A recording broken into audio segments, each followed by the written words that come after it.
இன்றைக்கி ஒரு ஸ்வீட் காஜர் பராத்தா தயாரிக்கலாமா? முதல்ல டெல்லி கேரட்டை அதோட தோலி எடுத்திருக்கேன். ஜஸ்ட்டு பீல் ஆஃப் பண்ணிவிட்டு அதை நல்ல துருவி வச்சுருக்கேன்.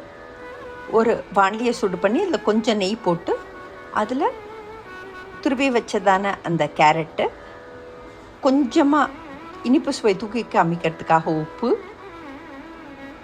ஏலக்காய் பொடி, நான் ஜஸ்ட்டு 2 டீஸ்பூன் அளவு சர்க்கரை பொடி யூஸ் பண்ணுறேன். ஒரு டெல்லி கேரட்டுக்கே ஒரு இனிப்பு இருக்குங்கிறதுனால மைல்டு ஸ்வீட் போதும். உங்களுக்கு தேவையாக இருந்தாக்கா இன்னும் கூட நீங்கள் சர்க்கரை பொடியோ அல்லது சர்க்கரையோ ஆட் பண்ணிக்கலாம். இதை நல்லா வதக்கிட்டு இதை அப்படியே கோதுமை மாவில் போட்டுட்டு நல்லா கலந்துட்டு கொஞ்சமாக தண்ணி சேர்த்து தெளித்து சாஃப்டான சப்பாத்தி பதத்துக்கு இதை பிசைஞ்சிக்கலாம்.